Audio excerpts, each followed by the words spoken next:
In the words of Theodore Roosevelt, the credit belongs to the man or woman who is actually in the arena. Please join me in welcoming Hillary Rodham Clinton.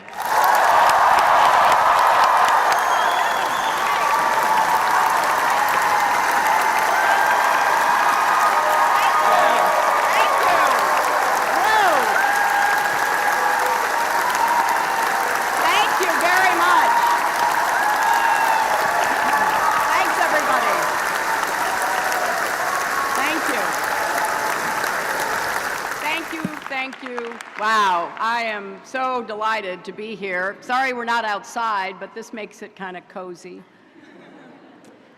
I want to thank President Salovey and Dean Chun.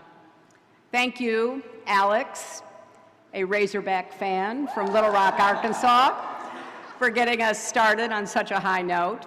Thanks to Alexis and Josh for your comments and your introduction. Thanks to all of the family and friends here today for allowing me to share this happy occasion. And good afternoon to everyone joining us by live stream from around campus. But most of all, congratulations to the class of 2018. I am thrilled for all of you, even the 3 of you who live in Michigan and didn't request your absentee ballots in time.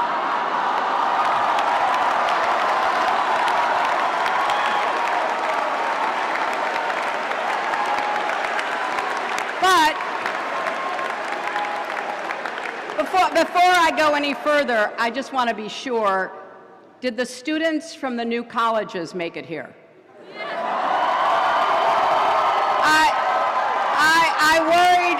I worried that your flights might be delayed. Sorry, Franklin and Pauli Murray, I heard you had a great first year. And I am honored that this class has invited me to be your speaker. Now, I see, looking out at you, that you are following the tradition of over-the-top hats.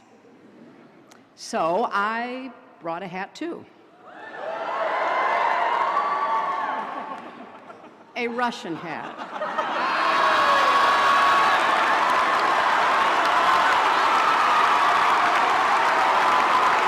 Right?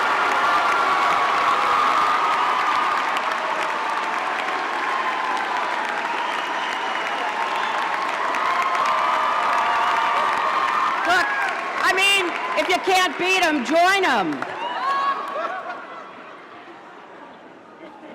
You know, being here with you brings back a flood of memories. I remember the first time I arrived on campus as an incoming law student in the fall of 1969, wearing my bell-bottoms, driving a beat-up old car with a mattress tied to the roof.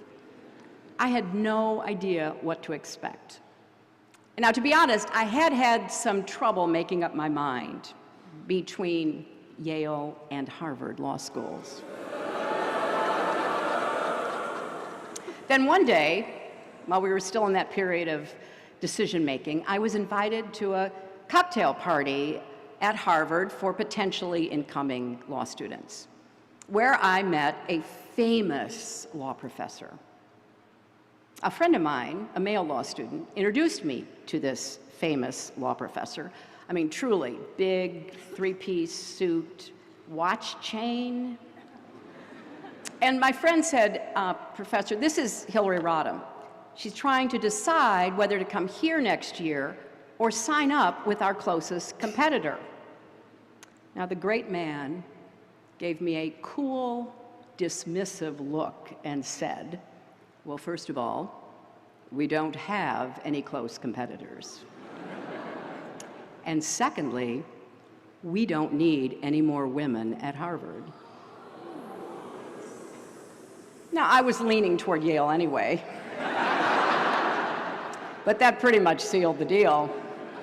And when I came to Yale, I was one of 27 women out of 235 law students. It was the first year women were admitted to the college. And as that first class of women prepared to graduate 4 years later, The New York Times reported on Yale's foray into coeducation, noting that the women, quote, worked harder and got somewhat better grades than the 940 men graduating with them, a fact, they went on to say, that some of the men apparently found threatening. Well, I was shocked.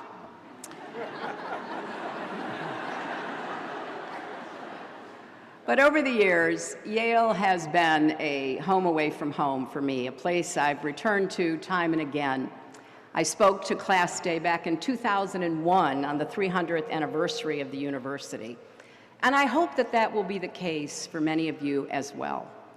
This school has been responsible for some of my most treasured friends and colleagues, people like Jake Sullivan and Harold Coe, and I've watched some of you grow up, like Rebecca Shaw, who's graduating today, and you'll hear from shortly. And I've been honored to serve over the last year or two, working with some of the Yale Law School faculty, including the new dean, Heather Gerken. Now, Yale grads, many of whom are also here today, have worked for me in the United States Senate, the State Department, on my presidential campaigns, and I have been so well served. I have a very dedicated campaign intern here graduating, David Scheimer, the class of 2018.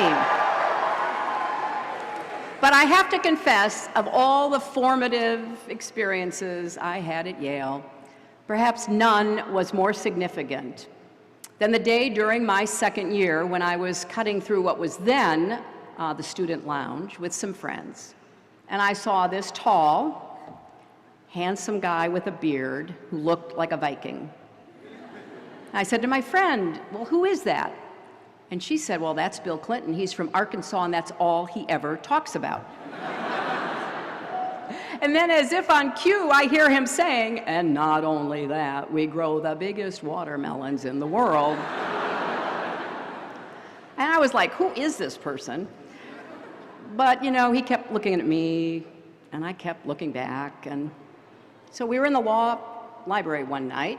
I was studying.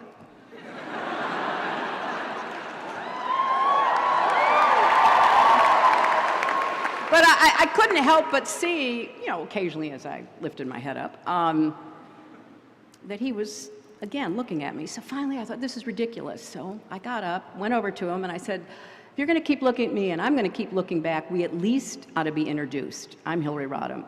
Who are you? And that started a conversation that continues to this day.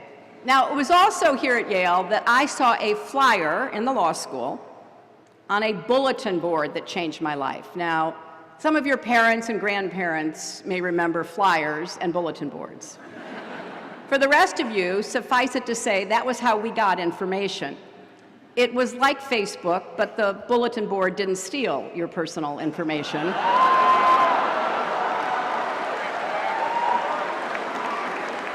So, one day, I saw a note about a woman named Marian Wright Edelman, a Yale Law School graduate, civil rights activist, who would go on to found the Children's Defense Fund.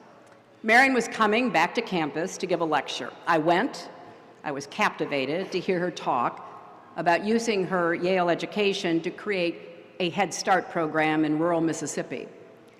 And I wound up working for her that summer, and the experience opened my eyes to the ways that the law can protect children or come up short. Because like many of you, I learned just as much outside the four walls of the classroom as I did sitting in a lecture hall. And I discovered a passion that has animated my life and my work ever since. Now, a lot has changed since I was here. In 2019, Yale will celebrate the 50th anniversary of the matriculation of women at the college and the 150th anniversary of the first women graduate students at Yale. And I heard that Yale officially changed the term freshman to first year.